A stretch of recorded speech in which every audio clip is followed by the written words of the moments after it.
My name is Taebyn, I'm a Papa for Clark, and welcome to another edition of Math with Taebyn. Today I'd like to talk about using Laplace transforms in ordinary differential equations.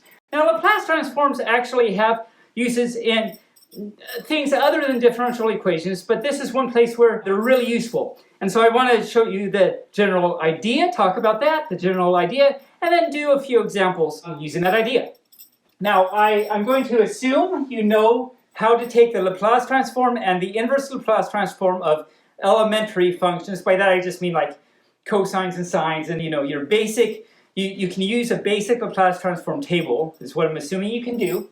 And then there's these two formulas which you learn at some point. And if you haven't learned them, you can just take it. There are these formulas that I'll be using. How to take Laplace transforms of derivatives. So let me talk about the general idea. So you have an initial value problem, so differential equation with some initial values, and you want to solve it.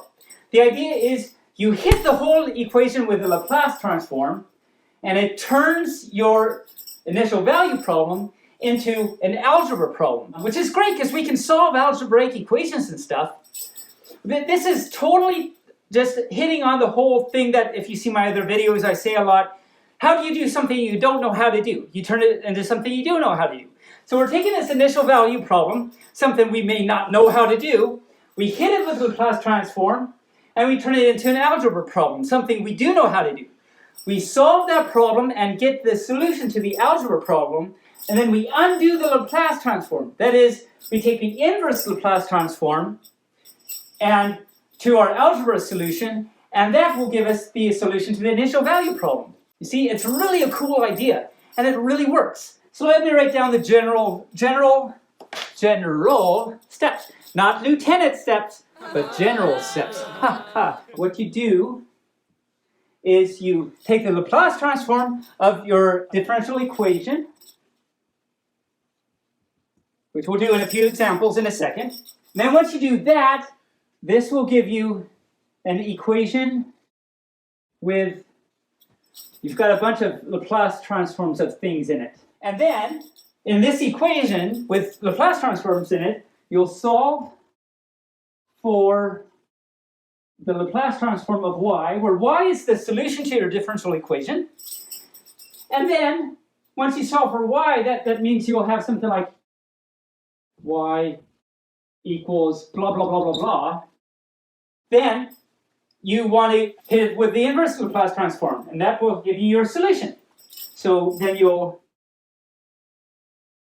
have your solution to get y. That's the general idea. So now let's apply this to several examples. So here's an initial value problem. We want to find y such that this. The general idea is hit it with the Laplace transform. Hit Laplace transform of my entire plus 2y equals, the Laplace transform of 0 is of course just 0. And then by the linearity property of the Laplace transform, that is, this turns into prime plus 2 plus of y equals 0. So that's step 1. Hit with Laplace transform. Now we want to solve for the Laplace transform. Actually, I mean, that's what we want to do, but we need to take care of this Laplace of y prime thing by this formula here. This Laplace transform of y prime turns into s Laplace of y minus the y of 0. So you have, this only applies to initial value problems because we have to know what y of 0 is, and it's 1. Then plus 2 Laplace of y equals 0. And again, all of that came from that guy right there. Okay. Now we can solve for Laplace transform. So what I have here, I have, this is a 1 plus 2 y equals 0. Add 1 to both sides. and then factor out. And let me just write that little detail step of y equals 1. So now I can factor out the Laplace of y, factor, times s plus 2 equals 1. And again, that's because I factored. And now I can solve for the Laplace of y by dividing both sides by s of 2. So this is the algebra problem.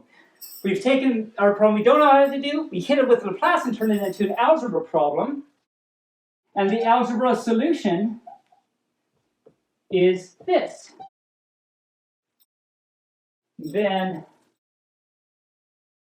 So now, the third thing is take the inverse Laplace transform, and that gives us what the function y is. If you remember in the little box thing, now we're going back to find the solution of the initial value problem from the solution of the algebra problem. So y is the inverse Laplace transform of 1 over s plus 2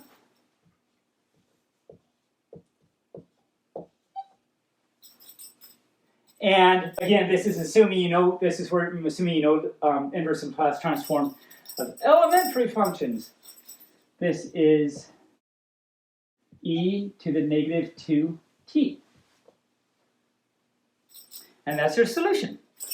And you can check, because it's always good to check by plugging back in. You can cache too, but only have the money to do it. And that's your solution. Great. I guess notice this is actually easy to solve without Laplace transforms. I guess I should say that. This is just an example of using Laplace transforms on something nice and easy that we already know how to solve. But this is a very powerful technique that applies to lots of things. Okay, let's do another example. Again, just like the last one, it's really simple. Like, it's simple in that it's an equation you can definitely solve without Laplace transforms. But just as an example of using Laplace transforms, we'll do it on this simple example, so you can check your answer by doing it another way. For example, so we hit it with Laplace transform. Hit. Laplace transform plus y equals, the Laplace transform of 0 is just 0. But just write this down just to emphasize what I'm doing. It is possible you could have something on the other side besides 0, then you have to find out what the Laplace transform of that is. But again, I'm just trying to do an easy example so we don't get lost in other details and we're just focusing on the concept here. So that means we have Laplace transform of y double prime plus Laplace of y equals 0. Okay, now back to this formula that hopefully you know. If you don't, that's fine. Here's an example of using it. We use this guy. Laplace transform of y double prime is s squared Laplace transform of y minus s times y of 0. This is again why we only applied this to initial value problems, not just a general, just any old differential equation, because we need to know what y of 0 is, and then minus y prime of 0. I guess let me shorten that arrow a little bit so I have room. Don't forget, so this is something I actually do. It's a silly mistake. It's an easy mistake to make. I forget to write down the Laplace of y after I've written this. So don't forget to write plus Laplace of y. It's an easy mistake to make, to forget to write that down. Equals 0. Y of 0 is 2. Y prime of 0 is 1/3. So then, substituting those values in, we're looking at s squared Laplace of y minus 2s minus 1/3 plus Laplace of y equals 0. So then we've turned our initial value problem into an algebra problem.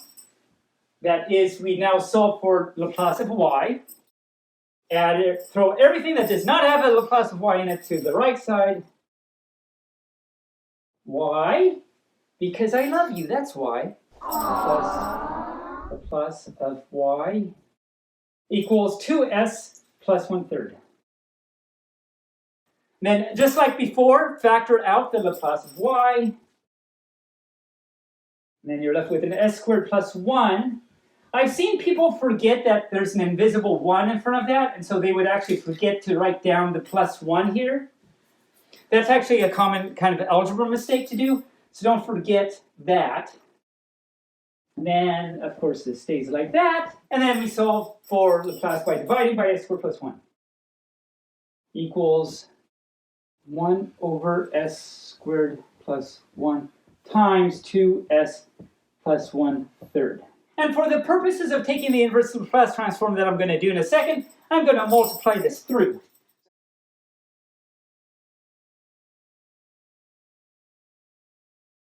So we've solved the algebra problem. Now we're going to hit it with the inverse Laplace transform, which will solve the original initial value problem.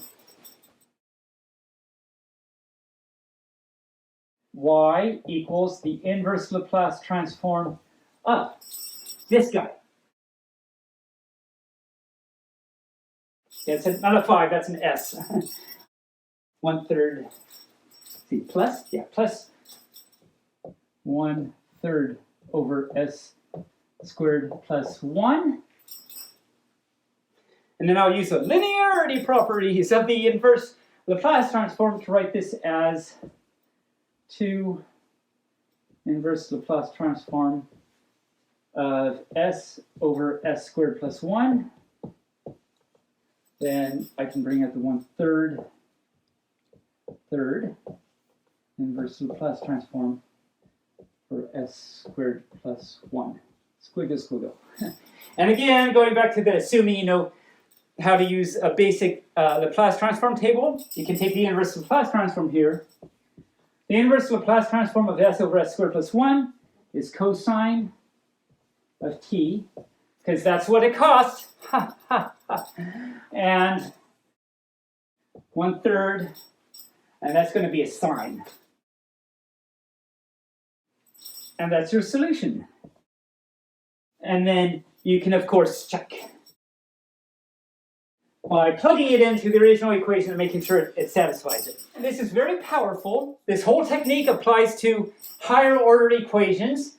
There's a higher order analog of these. Take a formula for taking the Laplace transform of the nth derivative.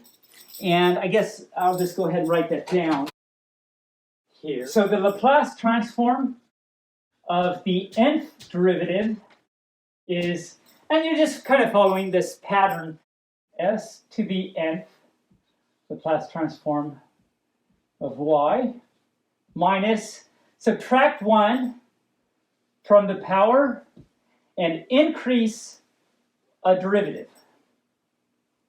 Well, by increase the derivative, I mean write a y of 0 and then subtract 1 from the power and add 1 to the derivative.